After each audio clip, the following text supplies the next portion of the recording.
Something special. Hey guys, welcome back or welcome to Friends in High Places podcast. On today's episode, Cole and I are going to be answering some of your guys' questions.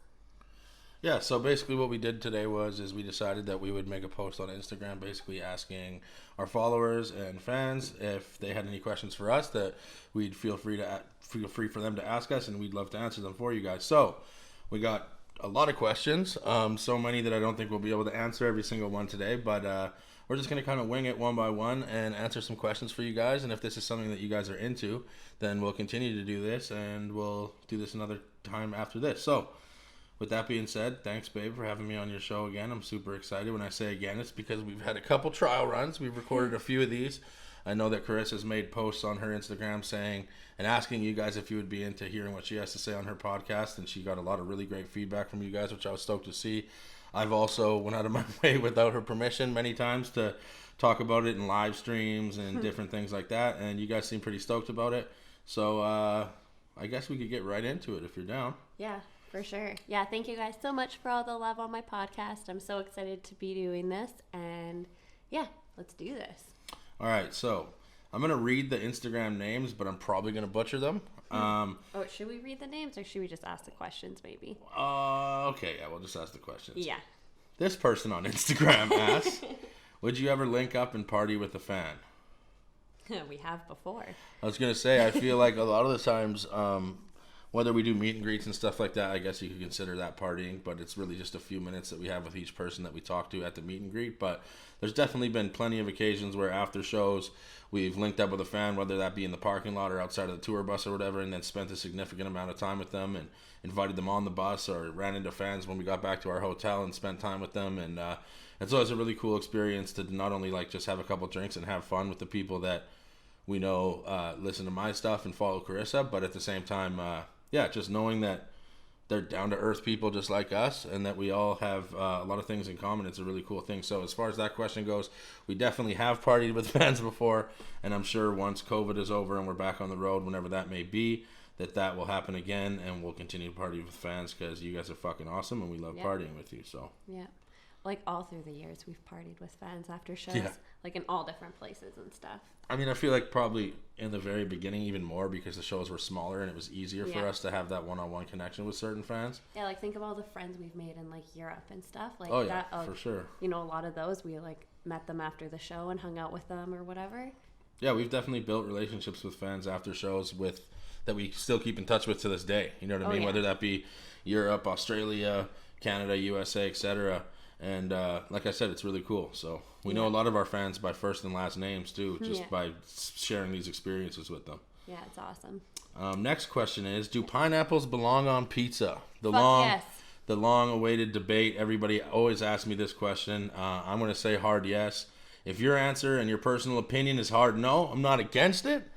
But if you're going to say it's such a thing to people, it's why just is one it of the such a big question and everyone's like so one-sided about it. I think it's just honestly, I think it's just a trendy debate. Like when people say, but like why? I don't know why either. Why I just did think that become such a big thing? Like remember back in the day when people were like, "What color is this dress? Is it blue or is it gray?" Yeah, but that was different. People were seeing it as a different color. For sure, but I just mean like it was one of those things that didn't really matter, that got completely blown out of proportion on the internet, and then people kind of ran with it. I think that pineapples belong on pizza because I enjoy them on pizza. If you don't enjoy them on pizza, that means you don't like it on pizza. It doesn't mean they don't belong there. Yeah, that's fine.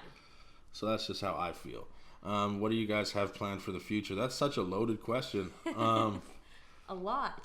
A whole lot. I mean, obviously, with like I said, the current state of the world right now and stuff like that, it's kind of one of those situations where it's like, oh, well, we have so many things planned, but a lot of those things we can't actually execute because of what's going on in the world. But as far as our personal lives go, right now we've actually been trying really hard to find a place. I know a lot of you guys see me make a post the other day where I said, me and wifey are house shopping, and you guys are like, oh, well, didn't you just get a house? And yes, we were in that home and we loved that home, but we decided to move back to the mainland.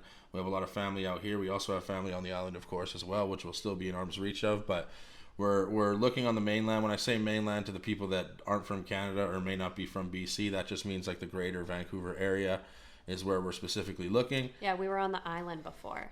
Vancouver Island. Yeah, exactly. Yeah. So that's definitely a big part of our future. That's something that we're planning on doing. We're literally, I'm not even gonna lie, we're sitting in an Airbnb right now and have been for 2 months, kind of just looking around and seeing what's available. It's just me, Chris, and our cats here, and that's been our situation. So as far as our personal life goes, we're trying to find a place out here that we want to be happy with. We don't want to just rush into something and live there. We want to find the place that we know is going to be right for us. So that's what we've been working on in our personal life. As far as my career goes, I got lots of new music. Thank you to everybody that showed so much love on the new album. And I would say, not to speak for you, babe, but I'd say in your personal life, the podcast. Yeah, the podcast. And I've been working too. I've been working on a couple different jobs, I guess. So, I'll be working lots and doing the podcast lots, hopefully. And searching for a house, just kind of chilling while the COVID thing kind of phases out, if that ever happens. Right now it kind of feels like it's never going to, but it will, and we're all staying positive and trying to get through this all together. But once COVID is hopefully gone, we can get back on the road, do some more touring, do some personal traveling, and see our family. And I think that's kind of what our near future is looking like. Yeah, I agree. Lots is happening in the far future, but this question is more so for you, babe, so I'll let you take the wheel for this one. But somebody says, what's Chris's podcast going to be about? Is it going to be about anything specific? I wouldn't say anything specific. This podcast actually originally was going to be me and my best friend. We started planning this like almost a year ago, and just life happened. Things kind of got in the way. Both of us kind of started working at different times with full-time jobs and stuff like that. So kind of got put on the back burner. And then kind of during quarantine, I was thinking about it and was like, man, I just want to do this. And I told my girlfriend, like, hey, if you still want to be a part of this, of course. You have a busy schedule though, so you and I can just like record whenever you're free to do so. And so decided to start it on my own, I guess, in a sense. And nothing really in particular it's going to be about. I'm going to probably be having a lot of guests on here. I would like to have all different kinds of guests and learn about a lot of different things through my guests, and also touch base on, I guess, my own like personal beliefs and my own hobbies or work or interests, I guess, in life. I want to talk a bit about being from teen parents. I know there's a lot of people out there that can relate, either having teen parents or being teen parents themselves. So I'd like to kind of, I think that's really important, for sure. Yeah, for sure. And just my life and experience, and maybe you guys can relate. Hopefully you guys enjoy listening to it, and just have fun, educate, be educated. And I think too, like when it comes to the post that you've made and the post that I've made about you starting a podcast, I think it's kind of interesting, because when somebody would to ask us like, oh, is it going to be about anything specific, you've kind of just been putting it out there in the sense that, like, maybe specific in some ways and sometimes, but right now it's more so us just wanting to know what you guys want to hear. You know what I mean? Like, that's why she's putting little feelers out there, being like, hey, would you guys be interested in this? Obviously, you guys showed so much love, and she was stoked to see it. I was stoked to see it. Yeah. But it's more so just us kind of understanding what you guys want to know about us personally, about my career, about her with her pod, and just kind of we're just feeling it out, seeing what you guys want to hear and what you guys want to find out about us. And just kind of chill with you guys, like, and want it to be just hangout sesh too. And if we can dedicate our time to do something that's going to entertain you guys in quarantine, then we've done our job. You know what I mean? 100%. And obviously we'll continue to do so when quarantine's over, but but we're in a second phase right now, so a lot of places are locking down. A lot of people are getting back into full-on quarantine, self-isolation kind of mode. So if we can help keep you guys entertained, that'd be cool too. And I've been loving listening to podcasts during quarantine, and since I started back working again and stuff, that's a lot of things I've been doing, and kind of doing my own research on podcasting through listening to new and other podcasts, but also just enjoy listening to podcasts myself. Like, yeah, for sure. Yeah. And that's the thing, you got to kind of like study the things that you're interested in and then take your own approach to it. You know what 100%. I mean? 100%. And I'm a huge fan of podcasts myself. I listen to them all the time. So I think that pretty much handled that question. Yeah. Somebody said, what's your guys' best way for working out an argument? Let's be honest. I mean, even though, and like, I'll be the first to say it. Well, not the first to say it, but a lot of people, when it comes to relationships, they like to paint this picture online like it's just absolutely hunky-dory and there's no issues and everything's just perfect. And unfortunately, that's the world we live in, where a lot of people try to paint this narrative like, oh, we never fight and we're in a perfect relationship. But I think Chris and I are both open to talking about the fact that, I mean, yes, we're both in a relationship together and have been for years, and we love the absolute shit out of one another. But at the same time, things do happen and we do argue.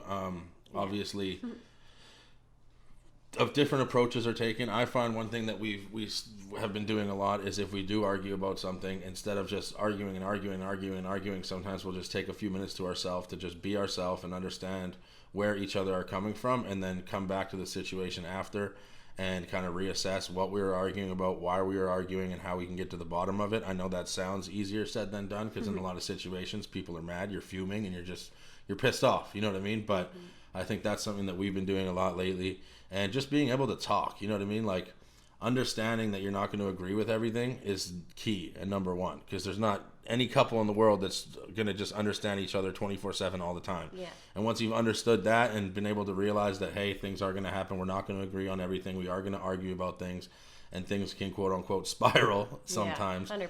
As long as we're both understanding of the fact that we can walk away from it, take the time apart, and then come back and be like, okay, let's get to the bottom of this now. I think that's been a huge thing for us. I mean, obviously I'll let you speak on it too, but I think that that's been a big thing for us. Yeah, for sure. No, I totally agree. And like, honestly, a relationship is just like a learning experience. People change throughout time, and you know, maybe something didn't piss you off 2 years ago, but now it kind of rubs you the wrong way or whatever. Like, you know, things happen, and I think if you and your partner just, you know, take it day by day and kind of learn each other, and like Cole said, sometimes it means take a breather, like give each other 10-15 minutes to cool down and just think about what each other were saying, and like get out of that seeing red, heat of the moment, and then, you know, reconnect, get back in the same room and kind of talk it out and just be like civil about it. But some people can like fight, and then all of a sudden they can end up just talking things out after, you know, having that initial argument, and then even a couple minutes go by and they just talk it out. Everyone's kind of different, and yeah, you and your partner just have to figure out what the best communication. So that's such a hard question to answer, because everyone's so different, right? Yeah, exactly. But communication is just a really big thing, I think. Yeah, as cliche as it sounds, communication definitely is key for sure.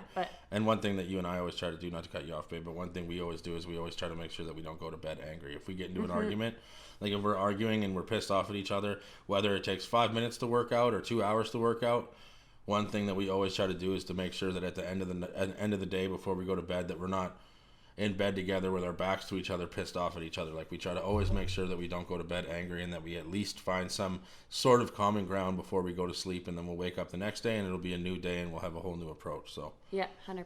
I think that pretty much sums that up for sure. Somebody said favorite restaurant.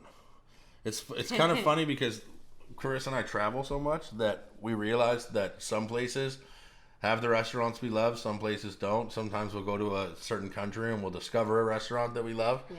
So, I mean, it's kind of a hard thing because we got listeners all over the world, I'm only going to assume, and we might mention something that you're not aware of, but yeah, let's talk about it, babe. You don't have to say your absolute favorite restaurant, but what's your top few restaurants? You know what I mean? Well, we know this, or else it's definitely like my top. She's favorite. Biased. Yeah. Yeah, definitely Earl's, the Keg, Olive Garden. Ooh, I freaking love You sound so bougie right now. Garden. Oh my gosh. I've only been to the Olive Garden like 4 times. I know, I'm just joking. I'm just kidding.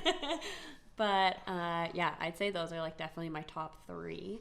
Yeah, for sure. And honestly, like, not to disagree with you because you're the love of my life, but I agree because we experience the same food all the time, and I would say those are our top 3 favorites. So I don't even really got to talk about mine because those are mine. You know what I mean? It's funny because so many of these questions are the same. Somebody else said, when you guys get into a bad argument, what's the aftermath like and how to deal with it? It's like, well, we kind of just summed that up. Yeah. Somebody says, what is her hardest part dealing with you on the road, having so many demons and telling the world? So I think they're basically just saying, what's it like being in a relationship with somebody who's in the spotlight and having to experience the tour life all the time, and like, how do you deal with that? It's pretty crazy. It's amazing. It can be emotional. It can be frustrating sometimes. It's a lot of different emotions, but that's kind of just like traveling in itself.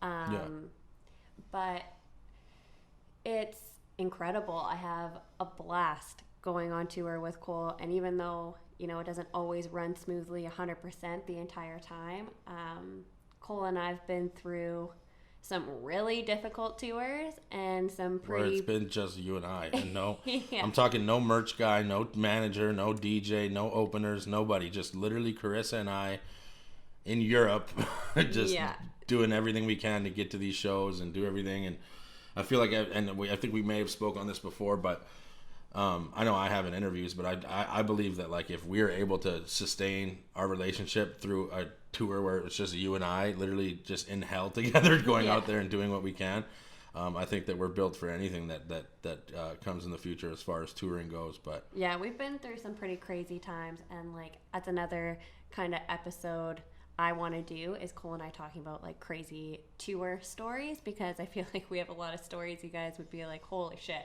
can't believe that happened. Like just from the beginning of our relationship, the first tour we went on up until the last tour we went on, and recently, like it's really night and day. But at the end of the day on tour, like it's a lot for Cole. It's very mentally, physically draining and exhausting, and he can struggle sometimes. So one thing that I really have to be there for is just like his mental health struggle, his anxiety, just like him missing home. Because I mean, of course we both miss home, but you know, he gets exhausted after doing show after show after show, constantly on the road. It's not like you do a show and you get 3 days off to recover and then get up and go to the next show. And you know, some days we have 6-7 shows back to back. So what I try to do is like be there for Cole as much as possible. I try to make sure I keep him going, make sure I keep him fed, make sure I keep him sane.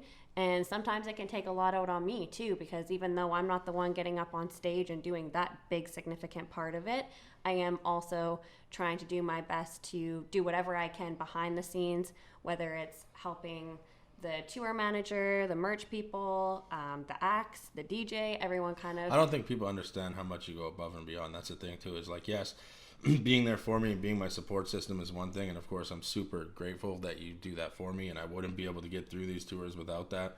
But at the same time, like, you're so involved in so many other ways. Like, you actually care about the show. Like, you actually care about the way that things are ran. It's not like you're there to just be there for me. Like, you'll be the first one to let somebody know if they're slipping, like, hey, get it together. Like, we got to, because you care about the fans just as much as you care about me. And I think 100%. that not that you get discredited, but I just don't think you get enough credit for that, because people don't see what happens behind the scenes. 100%. They don't understand that, right? They think I'm there and I'm hanging out on the bus. They just think you're just hashtag like just rap wife. You know what I mean? It's like there's so much more to it, and like and it's not like like our tour managers, everybody that's a part of our tour crew, they work their fucking asses off. They're up right away, getting the venue set up, making sure our hotels are ready, like doing all these different things. So I'm not gonna say like, oh my god, I'm such a hard worker, because some days I do just kind of chill and hang out with Cole while I help prepare him for the meet and greet. And really, at the end of the day, preparing him for a meet and greet is just being there for him. Yeah, but that's the thing. You don't have to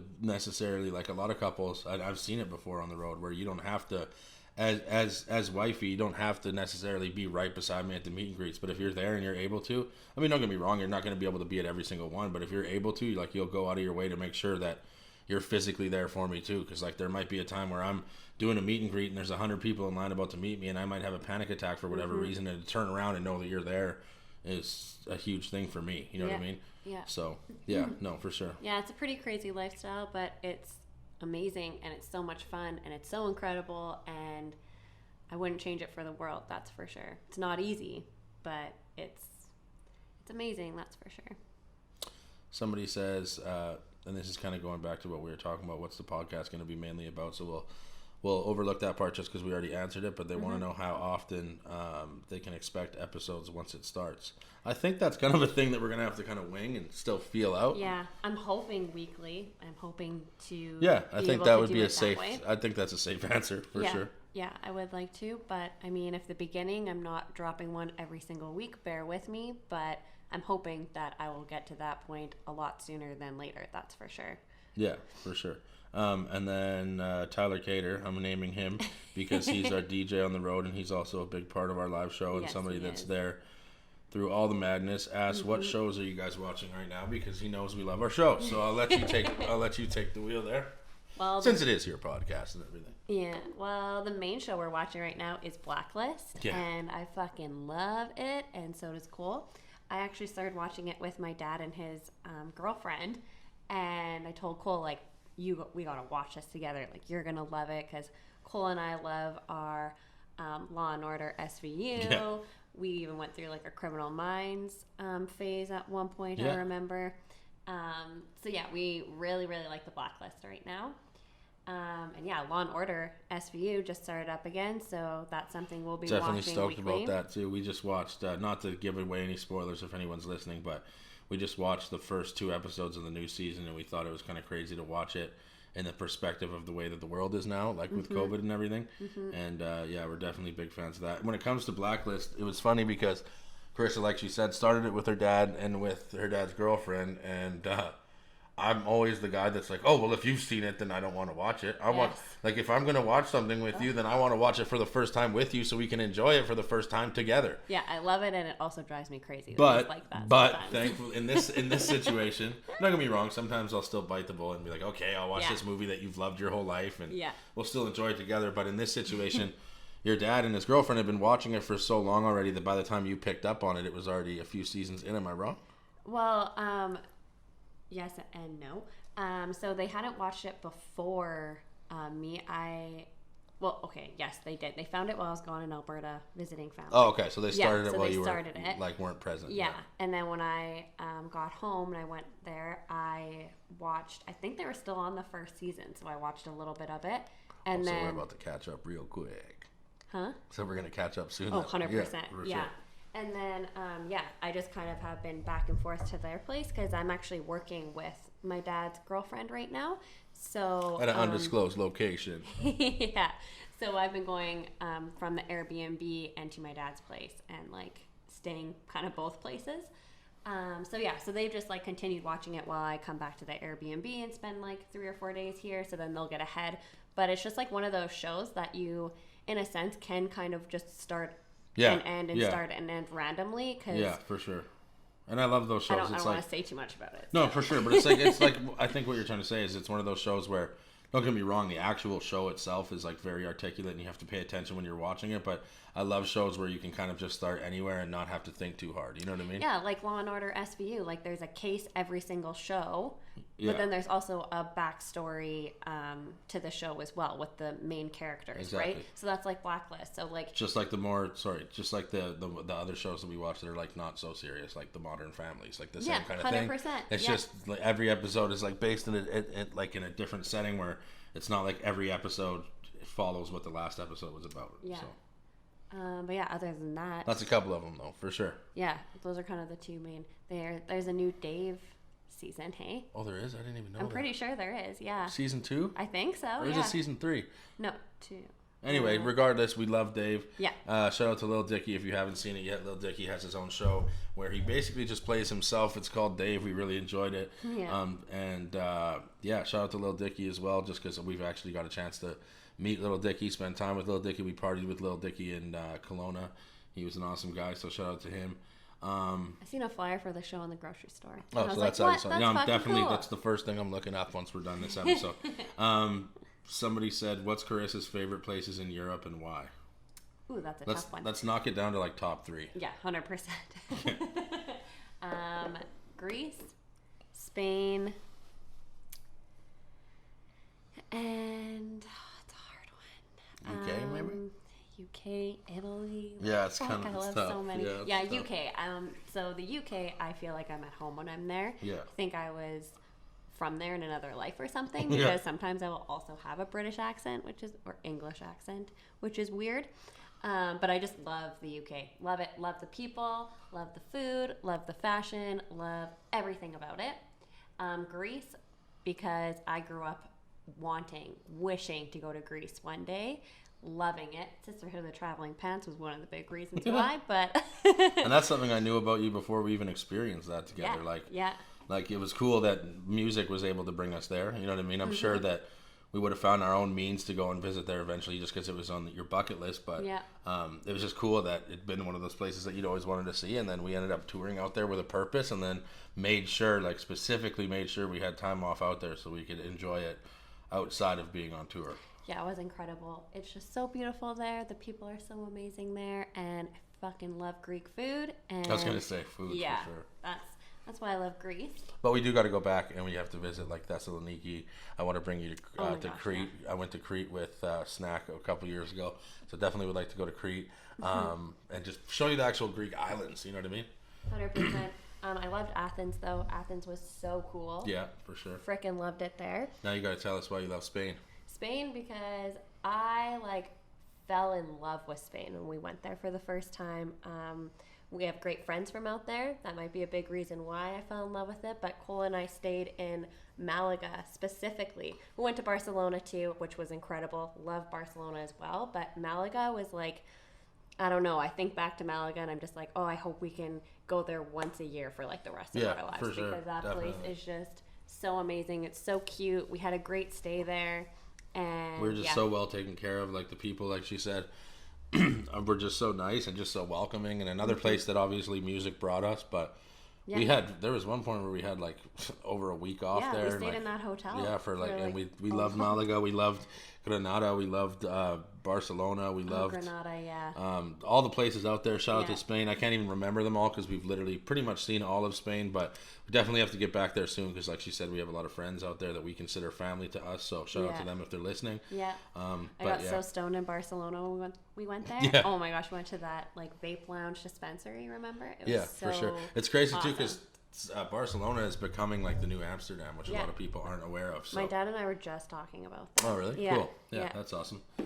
But those are my top 3. Yeah, honestly, I'd say those are my top 3 too. I mean, that doesn't take away from all the other places in Europe. We love you guys as well. Yes, 100%. Love Europe. We love Austria. We love Norway. We love all the places. Holland, Italy. Everywhere. Love Europe. Yeah, for sure. And I think another reason why you connect with the UK so much, and I do as well, it's just because obviously English is their first language there too, so it's a little bit easier for us to communicate. 100%. And I think and it feels like home. It just feels like a little piece of Canada over there. Yeah, for sure. Somebody says which tattoo means the most to you, Carissa? Which tattoo means the most to me? The script I have on my arm. I thought so. For sure. It's actually the first tattoo I ever got, and it means so much to me because it is my great grandparents' names, and I was fortunate enough to meet my great grandparents and have a relationship with them, but unfortunately they passed. My great grandpa passed when I was in grade 4, and my great grandma passed when it was just before my 16th birthday. So I didn't get much time with them, but I did get to build a great bond with them. And so, they were my first tattoo, and that's definitely one that I hold the closest to my heart. Constant reminder every time you look down at your arm. Yeah, exactly. And I got the roses on the same arm, too, because my great-grandma actually left a rose to all her grandchildren. So I know I'm her great-grandchild, but my mom got one. And I just remember always relating roses to my great-grandma. Yeah, which is actually kind of cool because my great-grandmother's name was Rose. Yeah. And I actually have a rose tattoo for my great-grandmother as well. So it's kind of just an ironic thing. Yeah. So Kennedy asked, the reason why I'm saying Kennedy is because she's a close friend of ours, says, what's the biggest change that you guys have seen in each other over the years? I'll let you start. Put you on the spot. Biggest change, I would say Cole has, we've grown up a lot together. Definitely. But Cole has definitely, I've just watched him grow into this amazing person who just is knows what he wants in life. And not that he didn't know what he wanted in life when we first got together, but I don't even know how to explain it. I just know he just knows what he wants, so he does what he has to do to get it, kind of thing. And that's one thing, because when we first got together, he was just starting off with this music, and as much as obviously he wanted to be successful with it. He didn't know what was going to be happening with it. He did have a good following when we started dating, but not huge. It was still pretty small. Sure. So, you know, just watching him like work so hard and how much him and I have improved in life with like even our home living situation. Like Cole moved in with me into this little shack that I was living in Alberta. It's crazy to think that right now we're like literally in the process of moving into our 4th home together since we've been together. It's crazy. Yeah, it's so crazy. And so like I just love watching him become the man he's become, and he's done a lot of different changes to become this person. Thanks, baby. Yeah. Love you. Love you too. I'm going to say in this situation, it's kind of crazy because like back to what Carissa said, when it comes to the biggest changes that we've seen in each other, it's like we've been together this entire time. So a lot of the changes that have happened, we've both changed together in a lot of ways, in similar ways, which I think is really special. Obviously, we're not in a regular relationship because of my career and the things that we do. So, I mean, it makes it a lot different from what other people experience. Yeah. But I think that one thing that I've definitely I've watched change in you, and something that I'm so proud of, is just you being able to not only adapt with everything around you, but you're very, like you said about me, where like I know what I want and I work hard towards it and I'm determined. Like you know what you want too, but it's also like you don't put up with any shit, and that's something that I've always admired about you, and I still admire about you, and I've always admired how like not only do you know what you want, but if you see something happening that you know is wrong, like you'll put your foot down and you won't stand for shit that you know is wrong. And that's something that I constantly am not only jealous of, but I learn from, and I try to apply into my own everyday life. I think that as far as mental health goes, I've been somebody who's dealt with mental health my whole life. Obviously, you've, not to put you on blast, but you've been dealing with your own mental health stuff a lot in the past, I'm going to say 2 years especially. And once I actually realized. Yeah, exactly. And that's I think, what I was I think that where most people would realize that they're starting to have mental health issues, they would instantly consider that a negative thing. I think that you've understood what it is, and instead of just being like, oh, negative, and like pitying yourself for it, you've understood that it's a part of your everyday life, and you've found ways to channel that into something positive. And you also understand that if you're going through something like that, that you can project to other people that are going through the same thing, that you can help them, much like I try to do with my music. But I think that I've watched you do that in your own way too, which is something that I'm really, really proud of. So I think that where most people would go through mental health issues, they buried that inside, and instead of burying it inside, you advocate for it all the time online. You tell people like, hey, I go through it, like today's not a good day for me, and today's mental health awareness day, or whatever it may be. You just make it very clear that you're an advocate for it. So I think that I'm definitely proud of your bravery when it comes to just going through those things yourself, understanding it, not thinking of it as a negative thing, and being able to move forward. So that's another thing that I think I've seen change in you, but in such a positive manner, and I'm really proud of you. So. Well, thank you. I appreciate that. And I mean, some days I stuck with it. Some days I let it get the best of me. But I think I've learned a lot of, almost how to deal with my own mental health through your mental health struggle. Sure. Because so, yeah. I didn't even really understand anxiety or depression or mental health in general before you and I got together. And then even the first couple of years, it took me a lot of time to learn exactly like not only what to do when you were having like an anxiety attack or a panic attack, because there really isn't anything you can do but be there and rub your back, right? But like also just like what triggers, I didn't even know really triggers were a thing. I didn't, I didn't understand it. So I learned through your mental health struggle, which is something I'm very proud of you for, improving in throughout the years in your own way. Thanks, and I know it kind of gets the best of you still some days, but I feel like your anxiety has gotten a lot better since when we first started dating. Yeah. But that's where I've learned how to kind of learn about my own mental health. That statement alone shows exactly what I mean. Like, you were able to understand that we've learned that from each other and been able to grow stronger because of it.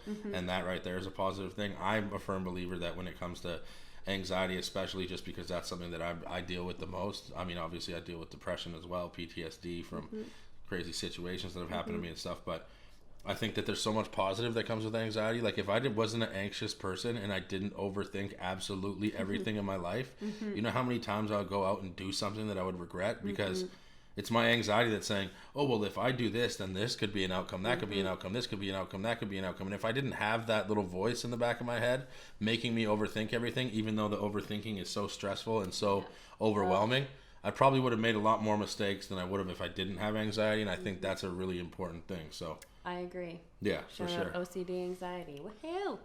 let's so fun. let's on a more lighthearted note. Somebody asked, how long did it take for you guys to pass gas in front of one another? Oh my gosh. Full 10 minutes. Yeah, it took me like just kidding. No, I was quick though. You have to understand, me being a bigger guy, right? Like I've always owned the fact that I'm a bigger guy. And I'm the kind of guy where like instead of me farting in an elevator and hiding it, I'll just own that shit and be like, yeah, it was me. Yeah. And it's like, what are you gonna do if the guy just owns the fact that he farted? You know what I mean? Yeah. And you're so open like that. Like even when I just followed you online and listened to your music before, like you're just. I think about the things. I think about the things that you would like and comment before we were together. Oh my god! And then I think of our situation now, and I'm like, she wouldn't like that anymore. You know and also I mean? Like, a lot more grown up now. Yeah, for sure. I mean, obviously we both matured, but Carissa still doesn't pass gas in front of me. If I'm lucky, she might toot in her sleep. When I say toot, like it's but literally. I have in front of you. Yeah, you have, but it's not even considered a fart. It's so quiet and so like. Non-threatening that it's a toot. We don't need to get into no, we're getting right into it. I don't care. Your podcast, I get it, but we're getting right into it. Carissa will go to the washroom.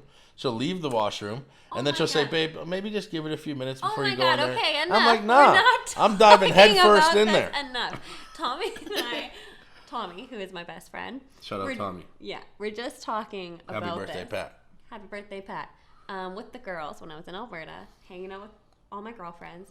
We all actually brought up the subject. And Tommy even said, she's like, I remember when you passed gas in front of Cole for the first time. I made a post about it. Yeah, he would not stop talking about it. He made a post about it. It was a big deal for me. He wouldn't stop talking about it. And we were still in the Bauer house when this happened. Yeah. So we'd been together for like maybe 2 years. Yeah. Yeah. Well, I just saw a post the other day of a guy who literally went and got a birthday cake celebrating the fact that his girlfriend farted in front of him for the first time. Gosh. And when I saw that post, I was like, that is so me. Like it was like something to celebrate. Like it was a big deal for me when you farted in front of me for the first time. Like, so embarrassing. But also like. But yeah, I'm very open and like with that kind of stuff. Anyway, moving on. Moving on from that. Favorite city in Canada, but not in BC. Favorite city in Canada, but not from BC. I'm gonna say Saskatoon. Yeah, I mean, because Saskatoon holds a big place in my People heart. are gonna hear that and be like, Saskatoon. I know. All my family's from there. I was born there. My parents grew up there. Yeah, Saskatoon holds a big place in my heart, and it was always. It was always the big city to me when I was younger, because that's how Which far. Which is so funny to think about now, considering how much of the world you've seen since then. I know, but like Saskatoon was like the craziest city to me. The city away from home at the time. Oh my gosh, yeah, because I grew up in small towns. So when we would go back for Christmas or Shout out holidays, Innisfail, Alberta. Yeah, so we go back for holidays, and I'd be hanging out with my cousin who is my age. It was like a whole different experience being with like city people and city parties, and Saskatoon was always just this big crazy city to me. So yeah, it's my favorite city in Canada. I don't really have a specific city. I'm just gonna kind of cheat here a little bit and say that I'm gonna just break it down to a whole province. Yeah, I'm gonna say like Nova Scotia. I just love the East Coast so much. Ooh, Something about the vibe out there is so like awesome to me. That's true. I just love and like Newfoundland, Nova Scotia, that whole East Coast vibe to me is just everything. It's cool because like there's parts of it that are like very kind of city-esque, but at the same time it's like one massive small town to me. Yeah, I just love Newfies. I love Newfies. I love the food. I love the vibes. I love the shows. I love the people. Shit, maybe I changed my answer. You can't change it. That's Saskatoon is like that's so like your family to you though, right? I know, but I love the East Coast too. But yeah, I'm gonna say just East Coast in general for me. Is there going to be another Aussie tour once the world kicks off again? Would love if you could bring Carissa with you. I'm just going to say that as far as touring goes, obviously we're in a very unfortunate time where live shows have been compromised, and it's not something that is happening right now, which is what we have to do just for everybody's general safety. Yes. If we can take a certain amount of time off from having the fun that we're used to having to make sure that everybody's safe, and then come back when the time is right. I think that's obviously what we need to do, what we have to do, and I don't think we really have a choice at this point. So that's just, it is what it is. But I will say that as far as plans go, like I still get pitched tours all the time. My manager calls me and he'll say, hey, so these guys say that in 2026, I'm just joking, but he says like in 2021, if for some reason touring is a thing at this exact month, would you be open to going to these places? And so yeah, we have these conversations still, and of course it's a topic that's important. Even for my mental health, like Carissa said, I do get mentally, physically, emotionally exhausted on tour, but at the same time, I can feel the same way by being cooped up and not being able to just like move around. So I'm definitely ready to get back on the road when the time comes and when it's safe to do so. But as far as Australia specifically goes, I will say that as far as the talks that we've had, I owe one to Europe because we had to come home from Europe and cancel a tour, not only because of COVID but because of some health restrictions that I had going on at the time. But Australia has been talked about, and Australia is something that we're already planning when this is all over. So we love Australia. Can't wait to come back to Australia. I'm going to jump out the window and say, even though I love all these other places that we've mentioned, whether that be Europe, anywhere in Canada, the USA, etc., Australia is my favorite place to tour. I'm just going to say it. We will be back to Australia 100%. That was a really long way of me saying when. yes. Yeah. So we will, for sure. Yeah. What's my favorite song to rap live? Good question. It's a good question. It varies, honestly. Like some days I'm like, oh, I really like to perform this song. Other nights I'm like, oh, but I can't wait to perform this one. I remember on the last tour that I did, All Night Long was one of my favorite things to perform. But that was mostly because not only was it new, and I was blown away by the fact that the song had only been out for a certain amount of time and everybody knew the lyrics. It was incredible. But it was also just a really good song to perform live. So I loved performing All Night Long. I don't really have a general song to be like, this is my favorite of all time to perform. I love doing Way Down. I love doing Go and Die. Those are all classics to the fans, and I love playing them. But I'm really, really excited to see what the future holds when we're able to tour again, because I put out so much music during quarantine, whether that be full body projects or it just be songs here and there that have blown up. So really excited to see what hits and what you guys are able to sing along to when I'm back on the road. Don't have a general answer when it comes to what song exactly, but I can't wait to perform these new songs and just kind of vibe with the crowd and see which ones you guys love so much. So I cried every time we performed All Night Long because it was so new, and it was like crazy how they already knew it. It was incredible. It was crazy how it was so the whole incredible. world, like, and it wasn't even just like we're talking not just one tour. Like we did USA, we did I think we did some Canadian shows, and then we did Australia and it was like we're literally on the other side of the world, it felt like, and these guys know every single word, you know what I mean? And like you did the put your lights up. That was just one thing that kicked off my crying. Then sure. you performing it made me cry too. Like, oh yeah, that was incredible. My boy Silk asks, how do you prioritize your relationship with having two such demanding careers? I'll let you steer the wheel for that one, and then I'll jump in, unless you want me to start. I don't know how demanding my career is. I just started working again though, so I've been really busy with that. Working on something special with my dad's girlfriend as a soon-to-be job and something as part of my career, but also I've been working at a cannabis facility, and that's been lots of fun and been some crazy work. 5 days a week. Was working like 9-hour days. It's got to be crazy for you to go from, not to say that you weren't working, because I mean you weren't like on a it's not like you were working at a specific place, because when you're on tour with me, it's still a job, and being with me is still a job. But I wasn't. But it's got to be crazy to go like that, because I'm the one who told you to quit your last job many years ago, and now here we are. Many years ago sounds like it was forever ago, but it was like it was a long time ago. I mean, it was ago. a long time ago. But my point is to take that big break and your whole life be consumed by my career and tours and stuff like that, and then to just dive head first back into like a regular, quote unquote, if you want to call it that, job is like can't be easy, and it's like, you know what I mean? Yeah, it was pretty crazy. Like, my schedule was 5 a.m. to 5 p.m.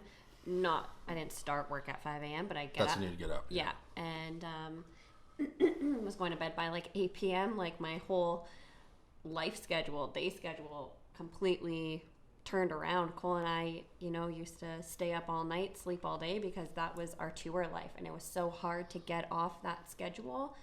The short periods of time we would be home between tours. Yeah. So yeah, we were so stuck on that. So when I started this job, it was kind of like, whoa, I'm doing a whole different kind of life again. And it's hard labor work.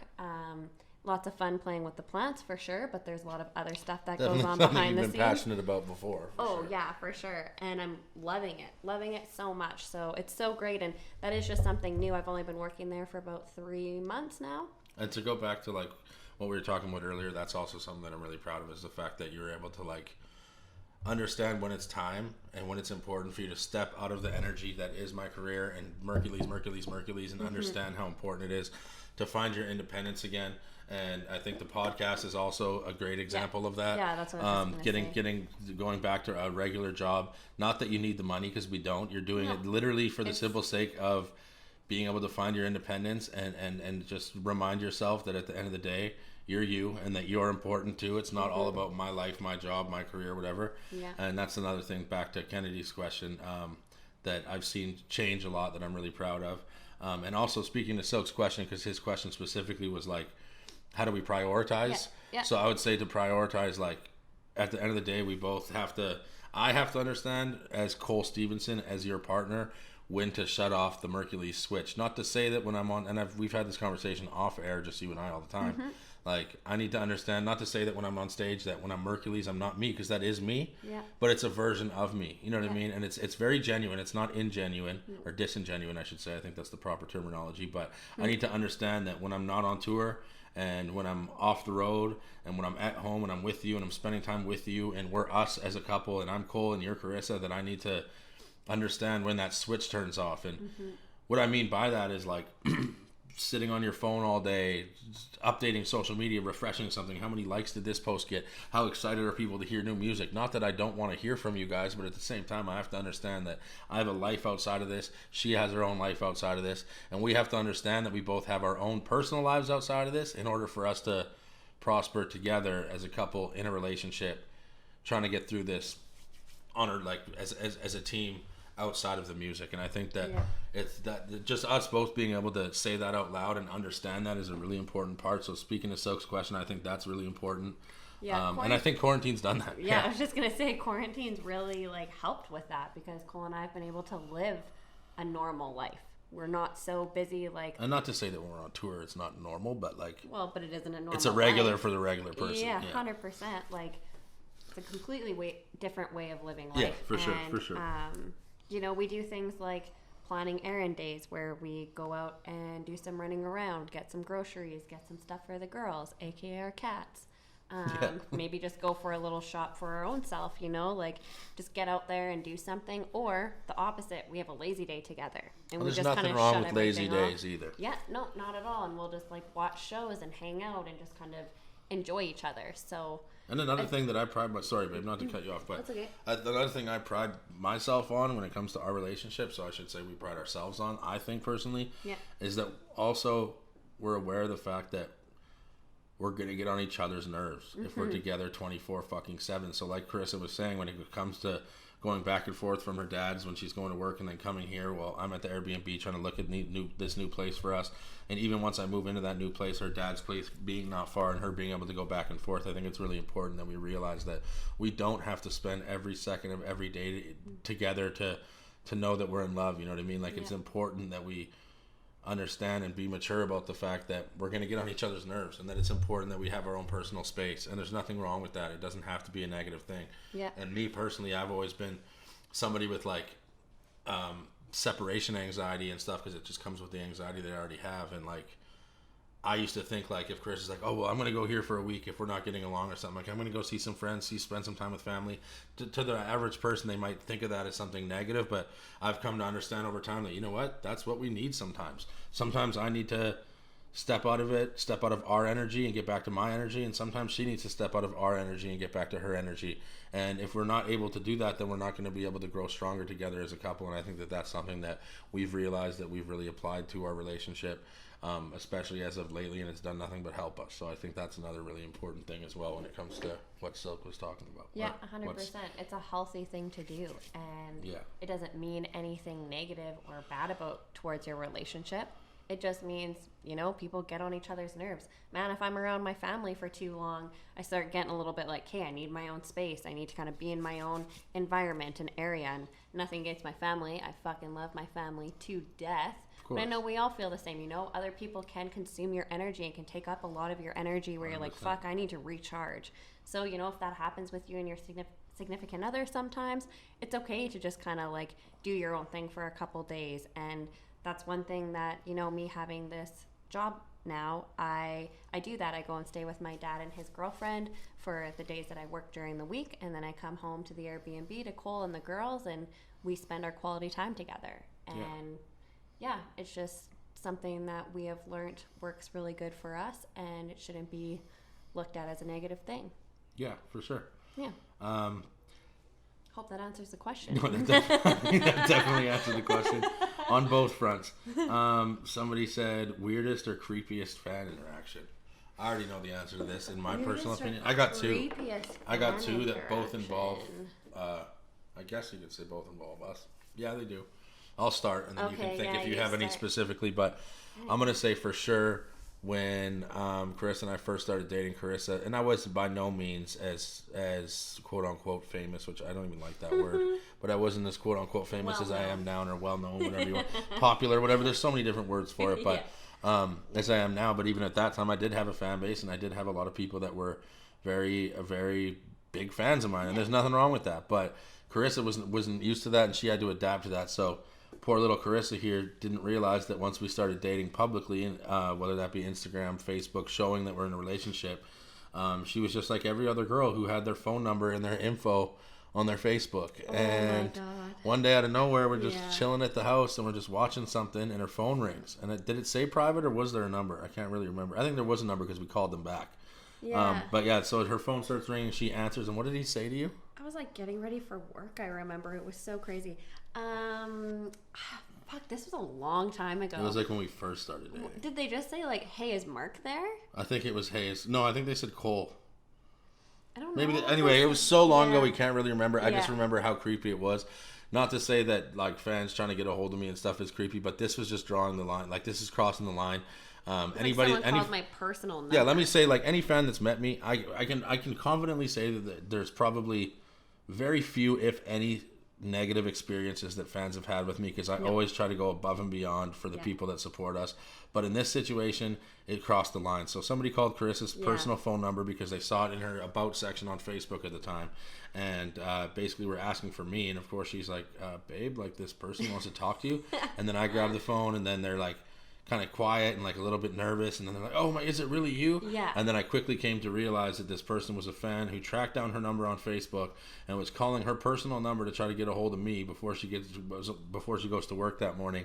And it was a lot. And I can't lie, I snapped on the guy. I was like, listen, dude, like, this isn't cool, you know what I mean? And to this day, would I have done it any differently? No, because there is such thing as crossing the line, and I felt in that situation, this dude was crossing the line. So that was one that I definitely thought was a little bit creepy. But, I mean, we've lived and we've learned from that. There's not ever a situation where you or I would put our personal information out there where somebody could contact us so directly like that.